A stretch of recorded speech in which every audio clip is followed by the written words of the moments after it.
हम लोग स्टार्ट करते हैं आज सदन में विधायी प्रक्रिया। ठीक है, इसमें क्या क्या हम आपको समझाएंगे। विधेयक कितने प्रकार के होते हैं तो ये डिस्कस करते हैं।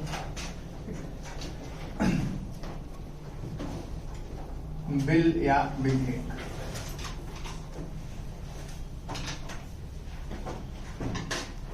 सबसे पहले हम आपको समझाते हैं कि होता वास्तव में क्या है। बिल या विधेयक के बारे में कहाँ जिक्र किया गया है, ये बात को समझिए।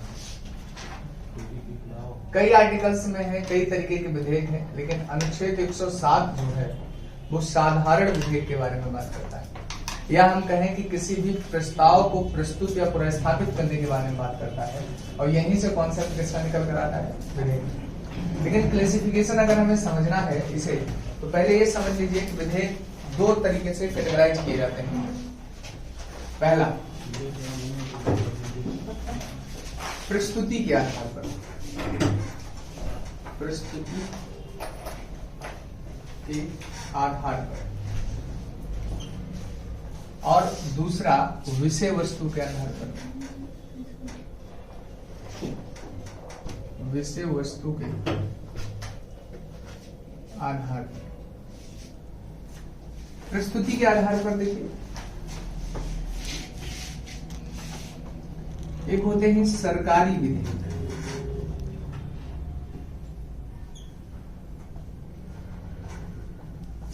और एक होते हैं गैर सरकारी। सरकारी विधेयक वे होते हैं जो मंत्री द्वारा प्रस्तुत किए जाते हैं, और गैर सरकारी वे होते हैं जो संसद सदस्य द्वारा प्रस्तुत किए जाते हैं, या हम कहें जो सदस्य द्वारा प्रस्तुत किए जाते हैं। तो प्रस्तुति के आधार पर विधेयक दो प्रकार के होते हैं, सबको समझ में आया। पहला, जैसे हमें पता है हमारे गृह मंत्री अमित शाह हैं, और वो कोई अगर कुछ भी प्रस्तुत करेंगे तो वो कैसा विधेयक कहलाएगा, सरकारी।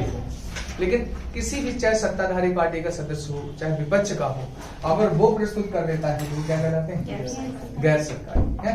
हमें पता होना चाहिए राजनीतिक में मंत्रियों को ही सरकारी सदस्य माना जाता है, सांसदों को या संसद सदस्यों को सरकारी सदस्य के रूप में कंसीडर नहीं किया जाता। ये बात सबको क्लियर। अब विषय वस्तु के आधार पर हम पहले इंट्रोडक्शन दे रहे हैं, फिर हम इनमें डिटेल बताते हैं। अच्छा, इसमें इससे ज्यादा प्रश्न भी नहीं पूछा जाता, तो इस क्लासिफिकेशन को हम आगे नहीं पढ़ेंगे। आगे जो है वो विषय वस्तु के आधार पर समझें।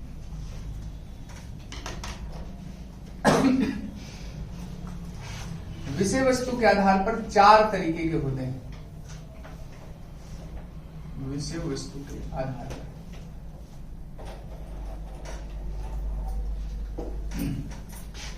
सबसे पहला होता है साधारण विधेयक। कौन सा विधेयक होता है? और दूसरा जो होता है वो धन विधेयक होता है, और तीसरा जो होता है वो वित्त विधेयक होता है, और चौथा जो है वो संविधान संशोधन विधेयक।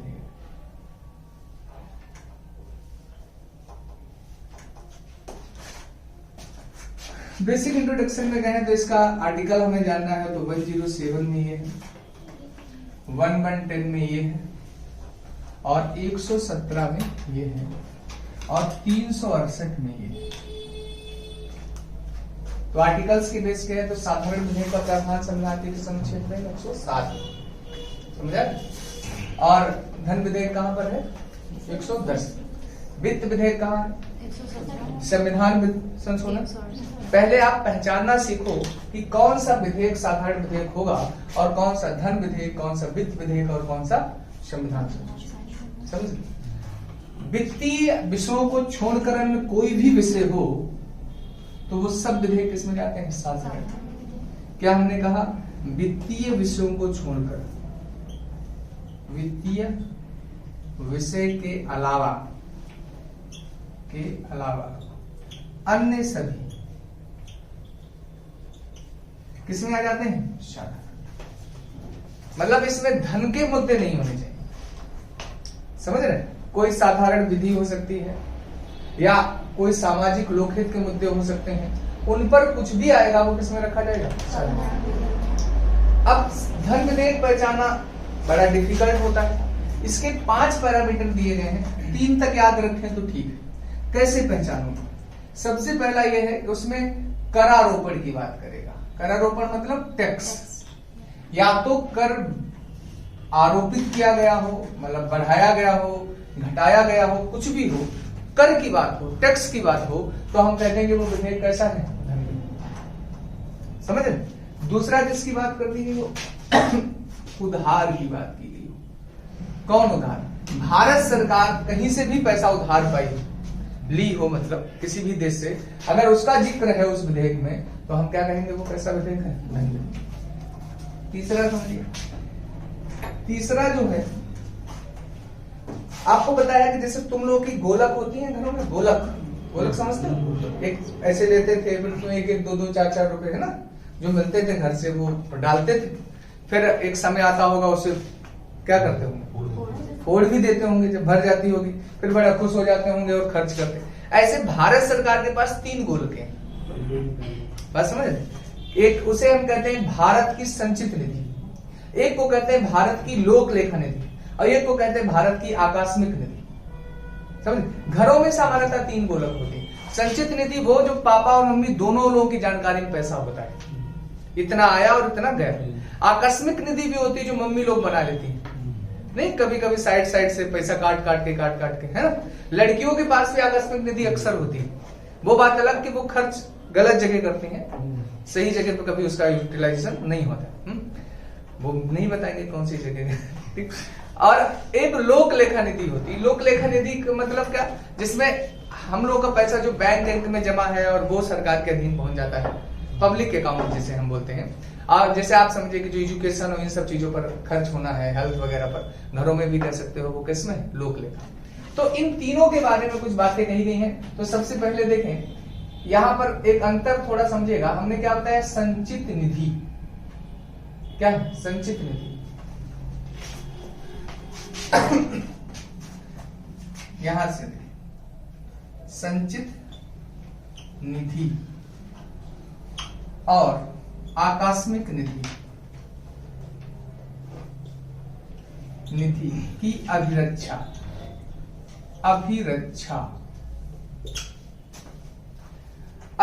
समझ रहे हो? सुरक्षा करेगा। यहां पर खर्च करने की बातें नहीं कर रहे हैं, ठीक, सुरक्षा की बात कर रहे हैं। खर्च करने की बात इस विधेयक में की जाएगी। अंतर थोड़ा ध्यान से समझते रहिएगा। किसकी अभिरक्षा कहा? संचित निधि और आकस्मिक निधि। अगला कहा कि संचित निधि और इन जितनी भी ये तीनों निधियां हैं, इनसे कहा विनियोग कर सकते हैं। विनियोग मतलब समझते हो? पैसे को निकालना। यहां भी खर्च की बात नहीं कही। पैसा निकाल लेने का मतलब खर्च करना ही नहीं हो जाता, क्योंकि निकाल कर भी तो लोग क्या कर लेते हैं? संरक्षित कर लेते हैं, ठीक है, अकाउंट से निकाल लिया। तो मतलब हमने क्या बताया? धन विधेयक के लिए 4 शब्द: करारोपण, उधार, संचित निधि, आकस्मिक निधि की अभिरक्षा हो, या हम कहें लोक लेखा निधि, संचित निधि और आकस्मिक निधि की क्या में से विनियोग किया जाए, पैसा को निकाला जाए। ऐसे अगर कोई भी विषय है किसी विधेयक में, तो उसे हम धन विधेयक कहेंगे। समझ पा रहे बात नहीं? अब बात करते हैं वित्त विधेयक की। वित्त विधेयक कहता है कि एक, अच्छा, इसमें 2 तरीके का होता है विधेयक, ध्यान से समझें। एक होता है आर्टिकल 117 क्लॉज 1, जिसे 1 या प्रथम श्रेणी का कहते हैं, और एक होता है 117 क्लॉज 2, जिसे 20 या द्वितीय श्रेणी का कहते हैं। ये जो पहला वाला होता है टाइप 1 वित्त विधेयक, टाइप 1 जिसे हम कहते हैं, इसमें कहते हैं एक विषय तो होगा धन विधेयक का, कोई एक विषय धन विधेयक या अनुच्छेद 110 में सम्मिलित होगा, और दूसरा इसके साथ में प्रशासनिक मुद्दे का भी जिक्र हुआ, या प्रशासनिक विषय भी लगा हुआ।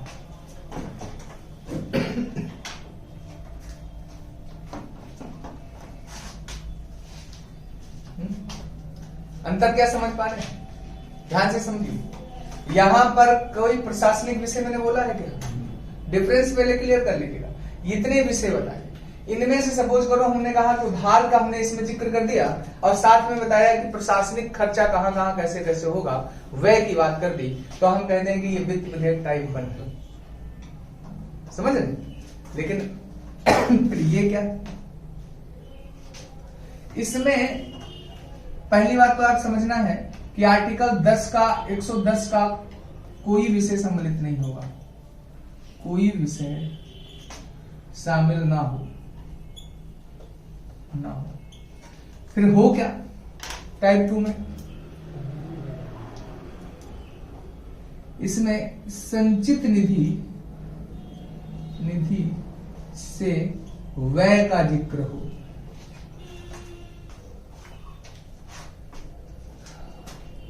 ठीक नहीं रहा क्या? ठीक, तो संचित अंतर ध्यान से समझिए, लोगों को समझ नहीं आता अंतर, अभी इनमें बहुत सी चीजें निकल रही हैं कॉन्सेप्चुअल, तो विषय समझ में आ रहे हैं ना कि इसमें क्या मैंने बताया, कोई एक विषय इसका ले लेंगे और प्रशासनिक मुद्दा आ जाएगा, लेकिन इसमें कोई विषय इसका नहीं होगा टाइप 2 में। ठीक, किसका? आर्टिकल 110 का है, मतलब ये विषय नहीं हो सकते। और साथ में होगा क्या, तो केवल संचित निधि से व्यय का जिक्र होगा। यहां संचित निधि से विनियोग अभिरक्षा है, यहां क्या है? व्यय। एक ही टेक्निकल टर्म, समझ रहे? तो ये मैंने आपको क्या बताया, वित्त विधेयक। तो वित्त विधेयक, धन विधेयक में भी हम लोग अंतर भी देखेंगे इंडिविजुअली। अब हम विषय वस्तु समझते हैं संविधान संशोधन विधेयक की। संविधान में हमें पता है 1 से 395 तक अनुच्छेद है, जो भी कुछ लिखा है और उसमें समय के अनुसार अगर किसी बदलाव की आवश्यकता है, अगर वो हम बदलना चाहते हैं, तो वो सभी संशोधन किसके तहत माने जाएंगे? संविधान संशोधन विधेयक के तहत। ठीक, तो इसमें सिंपल सी बात है कि जो संविधान में विषय लिखे हैं उनमें अगर कोई हम संशोधन करते हैं तो वो किस विधेयक में आ जाएंगे? संविधान संशोधन। तो विषय वस्तु सबको क्लियर है। सबसे डिफिकल्ट यही होता है कि ये विषय, बाकी तो आगे का सब बताते हैं, ये चीज क्लियर नहीं हो पाती जनरली। ठीक है, तो इस चीज को आप सही से अगर नोट कर लें, आगे बढ़े।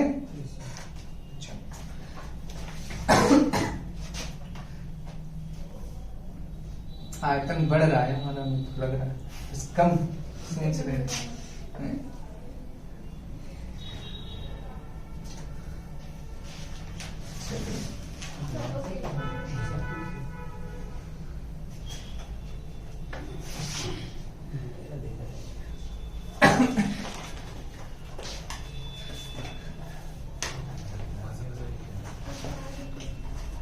तो पहले हमने आपको क्या क्या क्लियर कर दिया, 2 तरीके से क्लासिफिकेशन है, एक प्रस्तुतिकरण के आधार पर, एक विषय वस्तु। अब हम लोग आते हैं एक एक में अंतर समझते हैं। हम पहले अंतर आपको समझाते हैं साधारण विधेयक और संविधान संशोधन विधेयक, फिर हम समझाएंगे धन विधेयक और वित्त विधेयक। ठीक है, तो ये चीजें हमें समझ।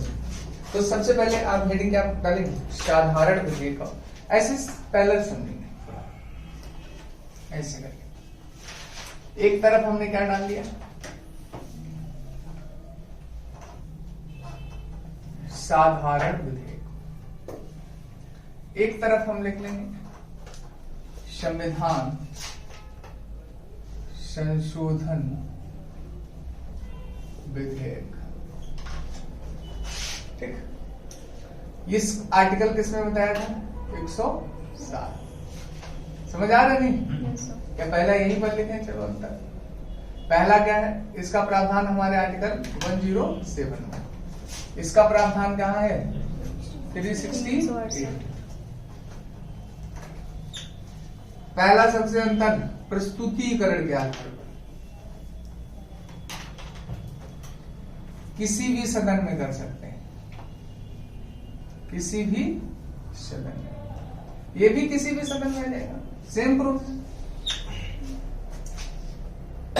ठीक, क्या राष्ट्रपति की पूर्वानुमति की आवश्यकता होगी? राष्ट्रपति की पूर्वानुमति की आवश्यकता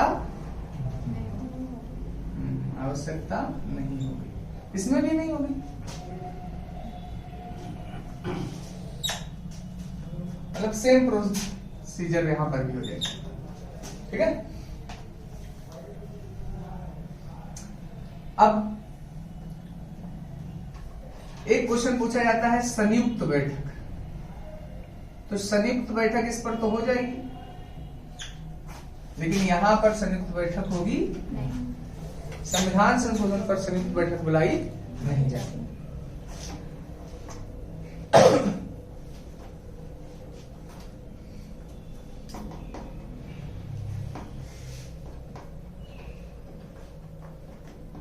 तो ये मेजर डिफरेंस है। दोनों सदनों में प्रस्तुत किया जा सकता है, पूर्वानुमति की आवश्यकता नहीं होती है, और संयुक्त बैठक का ही डिफरेंस है। केवल हम देखें तो संयुक्त बैठक किसमें, साधारण विधेयक पर पॉसिबल है, इस पर पॉसिबल नहीं। अभी संयुक्त बैठक पर हम जाके जिक्र करेंगे। तो ये इतना संक्षेप में समझ आए आपको कि क्या डिफरेंस। अब रफ कर देते हैं इसे।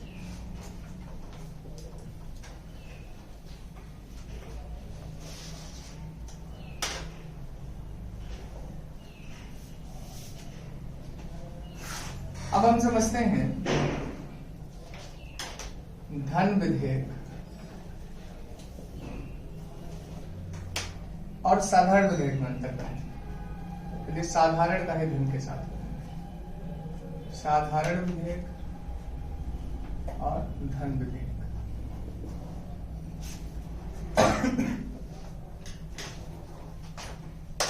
अच्छा, एक पॉइंट उसमें और ऐड ऑन कर लेना, जिसमें साधारण जो विधेयक होते हैं वो साधारण बहुमत से पारित होते हैं, और संविधान संशोधन विधेयक जो होते हैं वो विशेष बहुमत से पारित होते हैं। अभी हम बहुमत के टाइप पढ़ेंगे अब, ठीक है।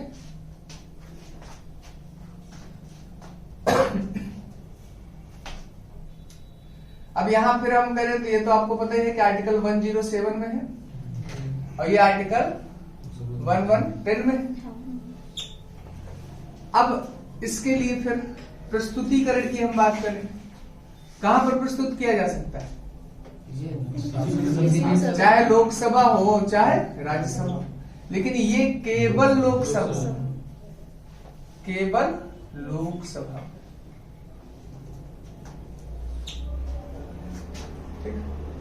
इसमें क्या लिखेंगे कि लोकसभा अध्यक्ष ही निर्णय करता है, लोकसभा अध्यक्ष निर्णय करता है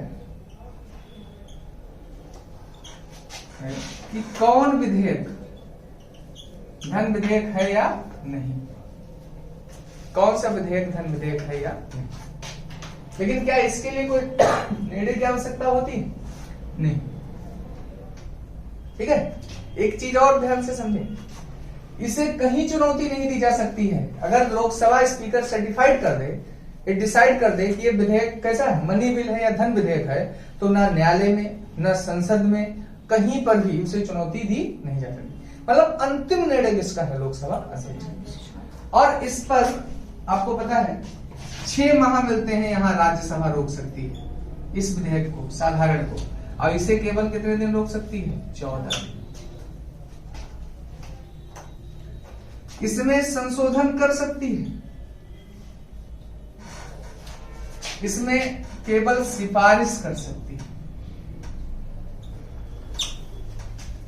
इसमें केवल क्या कर सकती है, सिफारिश कर सकती है। इसे वो स्वीकार अस्वीकार कर सकती है, इसे स्वीकार करे या अस्वीकार करे, लेकिन इसे स्वीकार अस्वीकार नहीं कर सकती, ठीक है। इसके लिए कोई पावर नहीं, इसे स्वीकार या अस्वीकार भी नहीं कर सकती। तो साधारण के साथ संशोधन विधेयक का अंतर, साधारण के साथ धन विधेयक का अंतर, प्रोसीजर समझ में आ रहा है, ठीक। और एक चीज समझ, इसे पुनर्विचार के लिए भेज सकता है राष्ट्रपति, लेकिन इसे पुनर्विचार के लिए राष्ट्रपति भेज नहीं सकता। तो हम क्या कहेंगे, इस पर पुनर्विचार का अधिकार राष्ट्रपति को नहीं, पुनर्विचार के लिए लौटा नहीं सकता, लेकिन उसे पुनर्विचार के लिए लौटा सकता है, ठीक। सबको क्लियर।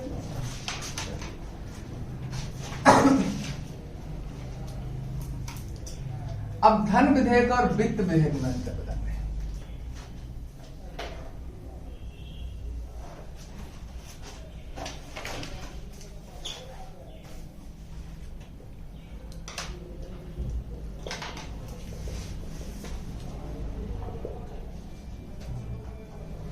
पहला तो आर्टिकल ही बताओगे कौन सा है, 110, यहाँ आर्टिकल 170। समझे? धन विधेयक किसमें? केवल लोकसभा में, यही तो प्रस्तुत किया जाएगा। ये भी सेम, इसमें भी राष्ट्रपति की पूर्वानुमति आवश्यक है, इसमें भी सेम। दो ही प्रोविजन ऐसे हैं जो धन विधेयक और वित्त विधेयक के कॉमन है। टाइप टू नहीं, टाइप 2 के लिए नहीं, हम टाइप 1 की जिक्र कर रहे हैं। ठीक है, दो प्रोविजन क्या है, एक लोकसभा में ही दोनों प्रस्तुत होंगे, दोनों राष्ट्रपति की पूर्वानुमति से, याद है। अब आगे देखिए, सब साधारण विधेयक वाली पावर की क्या आपको पता है इसमें राज्यसभा को पावर है क्या? नहीं, लेकिन यहां पर राज्यसभा को साधारण विधेयक के समान शक्तियां हैं, साधारण विधेयक के समान शक्तियां हैं। इसका मतलब समझे, इस विधेयक को राज्यसभा स्वीकार कर सकती है, अस्वीकार कर सकती है, पुनर्विचार के लिए भी राष्ट्रपति भेज सकता है, संशोधन भी कर सकती है, लेकिन इसमें कुछ भी राज्यसभा कर नहीं। साधारण विधेयक पर तो तीनों पावर थी कि नहीं? तो अब हमें क्या समझ आया, वित्त विधेयक में केवल दो प्रोविजन ही ऐसे धन विधेयक के सिमिलर है, एक लोकसभा एक पूर्वानुमति, बाकी सभी पावर कैसी साधारण। इस पर संयुक्त बैठक आएगी कि नहीं आएगी? आ जाएगी। यहां संयुक्त बैठक नहीं आ सकती, समझ रहे? यहां पर हम क्या कहेंगे, संयुक्त बैठक भी अलाउ होगी।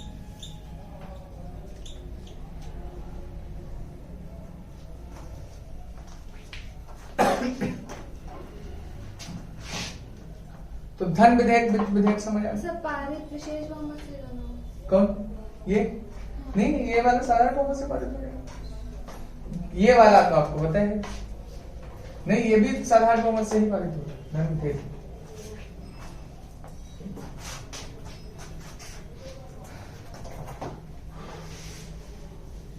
तो मैंने आपको वो कोर पॉइंट सब बता दिए हैं जो पेपर में पूछे जाते हैं सीधे सीधे। अब कुछ मेंस ओरिएंटेड एस्पेक्ट्स हम आपको बता दें, जिसे कहते हैं विधेयक बनने की प्रक्रिया। विधेयक बनता है, पहले ड्राफ्ट होता है, ड्राफ्ट से ये बिल और बिल से ये एक्ट। ड्राफ्ट क्या है समझिए, और इस ड्राफ्ट जो बनता है इसी को हम कहते हैं प्रथम बैठक, इसमें होता है। जैसे क्या है कि मान लीजिए कोई भी विषय है, उस पर हमने खाका सा बना दिया। जैसे हम बहुत प्रैक्टिकल एग्जांपल समझिए, सपोज करिए कि तुमने सोचा कि हम यूपीएससी की प्रिपरेशन करेंगे, और यूपीएससी की प्रिपरेशन के लिए तुमने एक अपना शेड्यूल तैयार किया मोटा मोटा सा, क्या कि हम 2 साल लेकर चल रहे हैं, टाइम पीरियड पहले डिसाइड किया। फिर इस 2 साल में मान लीजिए पर्टिकुलर किसी शहर में रहने के बारे में सोचा, फिर उसके बाद आपने एस्टिमेट लगाया कि इतना रेंट पड़ जाएगा, इतनी कोचिंग फी पड़ जाएगी, इतना हमारा एडिशनल खर्च हो जाएगा ना, कभी जूस पिलाना है, कभी घुमाना भी, कभी घूमना भी, ये भी तो है ना। ये सब एस्टिमेट लगाया और पिताजी को बताया कि इतना इतना खर्चा आ जाएगा। बात समझ पाए?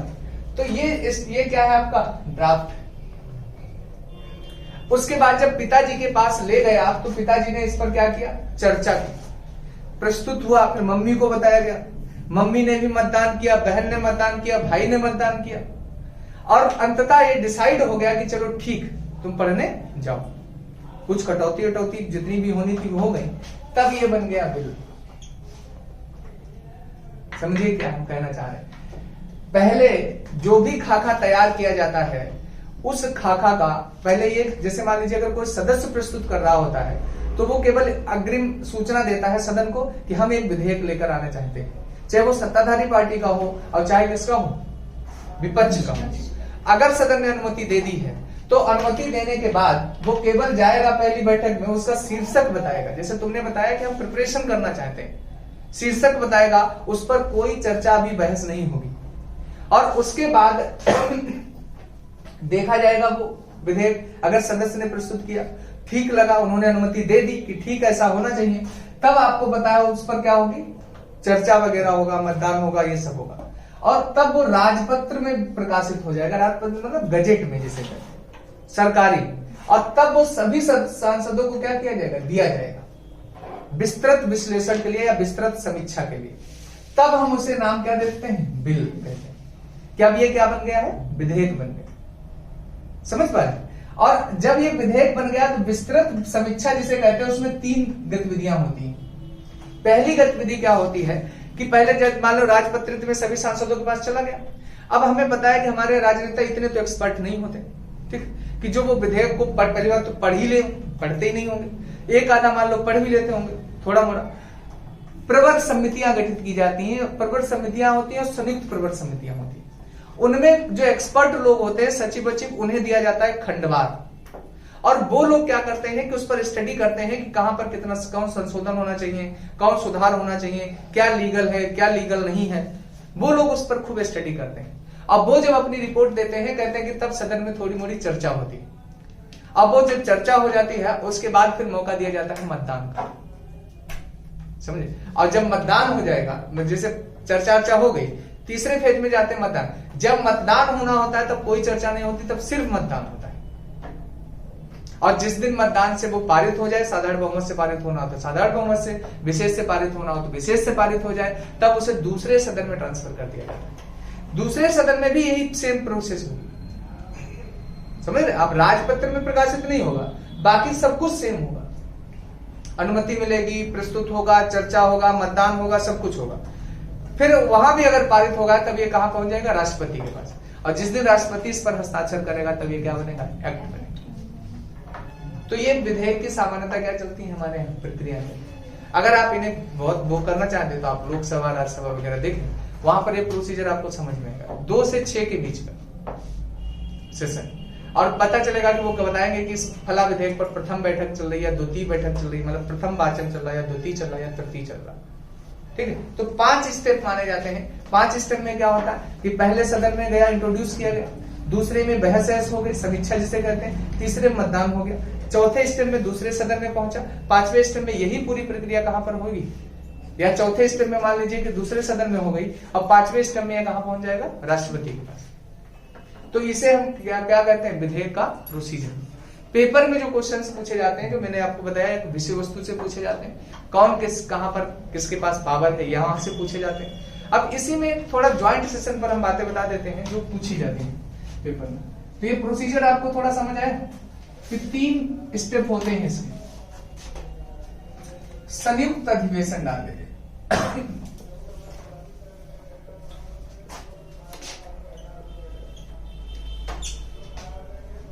आर्टिकल तो सबको पता ही होगा, कौन सा, 103।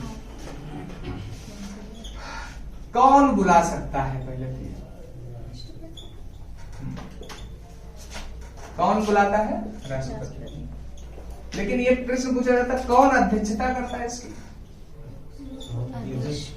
पहले तो लोकसभा अध्यक्ष ही करेगा, और अगर मान लो लोकसभा अध्यक्ष नहीं है तब कौन करेगा,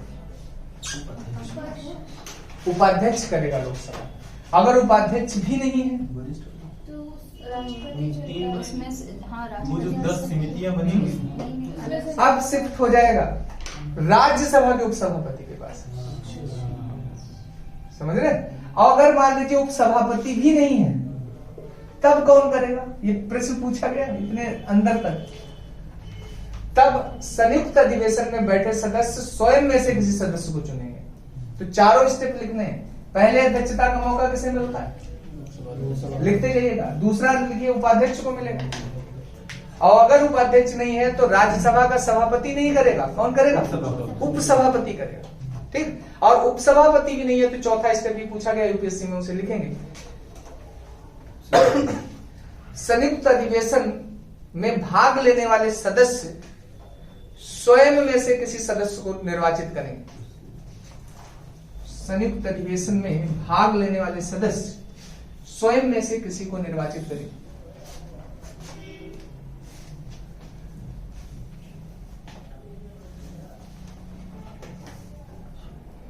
हो गया, दूसरा समझे।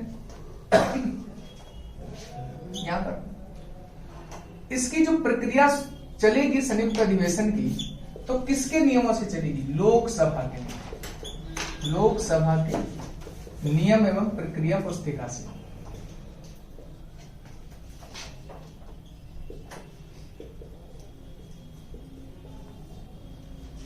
समझ रहे? किसकी पुस्तिका से चलेगी? लोकसभा। राज्यसभा के नियम पुस्तिका से। देखिए अध्यक्षता भी कौन कर रहा है? लोकसभा अध्यक्ष। ठीक, बात समझ पा रहे? पूछा जाता है ध्यान से समझिए, जैसे सब हमें पता है कि 543 कहां है? लोकसभा में। राज्यसभा में कितने हैं? 245।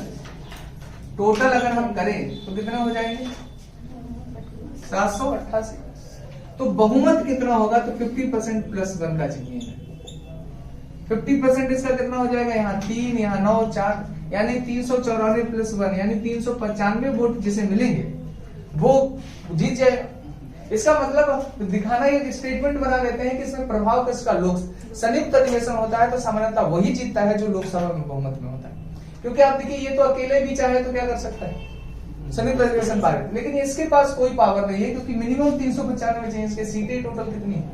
245। तो संयुक्त अधिवेशन पर प्रभाव सामान्यतः किसका रहता है? लोकसभा। और आपको केवल इतना लिखना है कि वहां साधारण बहुमत से पारित कराना होता है।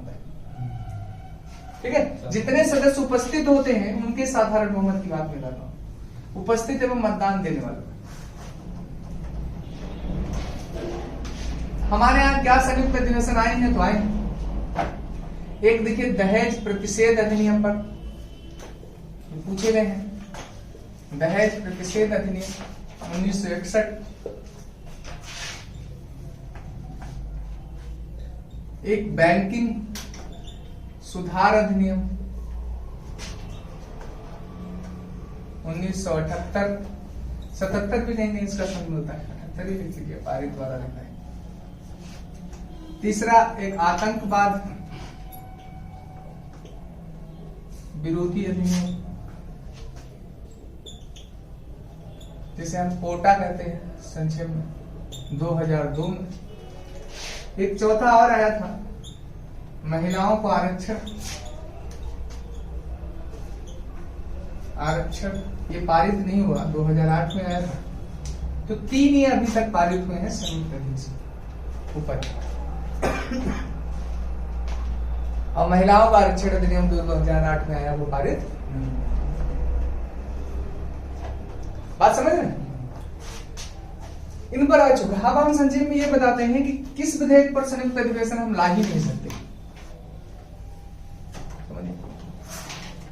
4 टाइप के हमने विधेयक आपको पढ़ाए कि नहीं?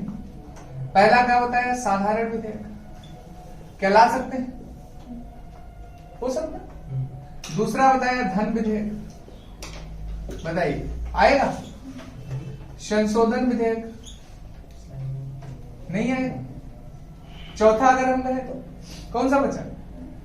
वित्त विधेयक। वित्त विधेयक पर भी आएगा।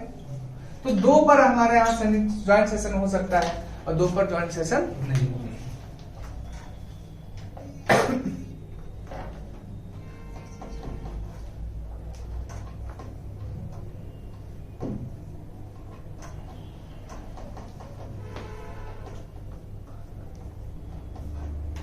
कोई दिक्कत किसी को यहां तक?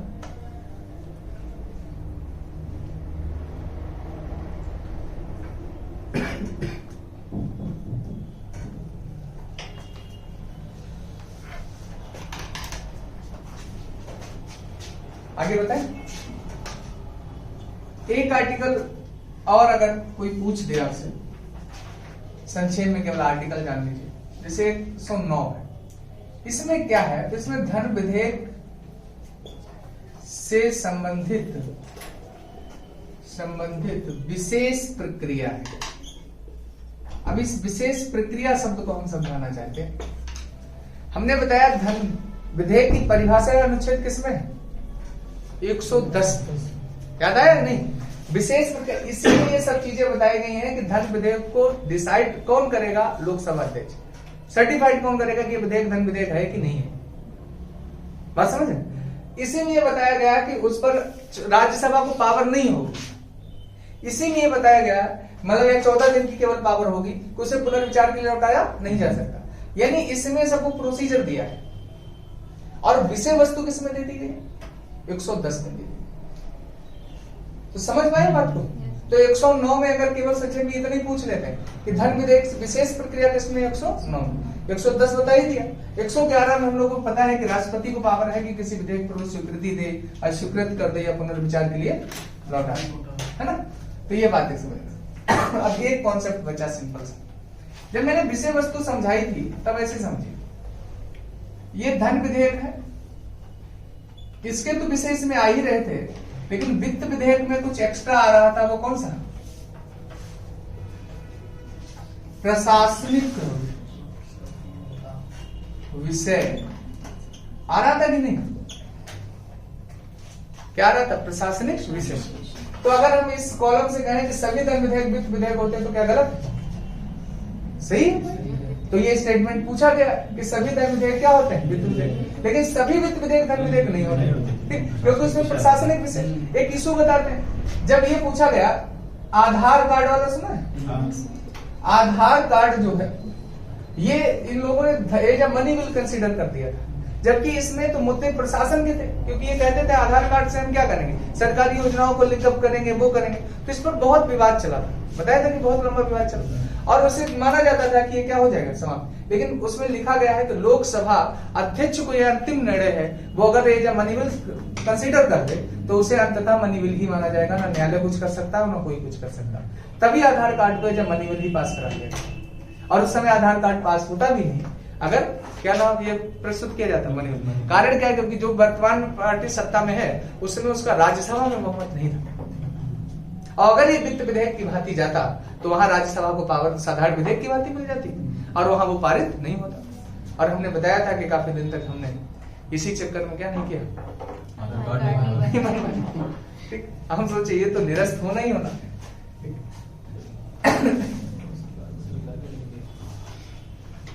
लेकिन कहा जाता है कि ये रोशनी से है दामन बचाए हुए, है कि नहीं? नहीं समझे तुम लोग? अच्छा, अरे कहा जाता है कि कितने खुददार होते हैं ये साए जो रहते हैं रोशनी से दामन बचाए। ये जितने खुददार दिखते हैं तुम्हें जजबे वाले लोग, ये वास्तविकताओं से दुनिया के परिचित होते हैं। जब इनकी बेटी अपने अधिकार की मांग करती है तो ये जान रहे होते हैं कि वो सही है, फिर भी ये लोग उससे अनवगत होते हुए चीजों के ऊपर पर्दा डालते हैं। जब कहते हैं कि उनकी खुद की पत्नी भी मांग कर रही होती तब भी उन्हें पता होता है कि सही है वो, लेकिन वो ऐसा नहीं करते। ऐसे ही जितने भी लोग हम लोग को लीड करने की कोशिश कर रहे हैं, ऐसा बात नहीं होता कि वो तुम्हारे अधिकार के बारे में परिचित नहीं, लेकिन वो कहते हैं अगर हम अधिकार तुम्हें दे देंगे तो हम तुम पर शासन कैसे करें। तो उसी के लिए है, चाहे राजनेता हो और चाहे जो हम लोगों के नेतृत्वकर्ता बने बैठे, सबके लिए स्थितियां। तो ये समझ में आ रही, ठीक है। तो इतना हम लोग फिर आगे बहुमत समझते हैं, ठीक है। तो विधेयक हमने आपको समझाया।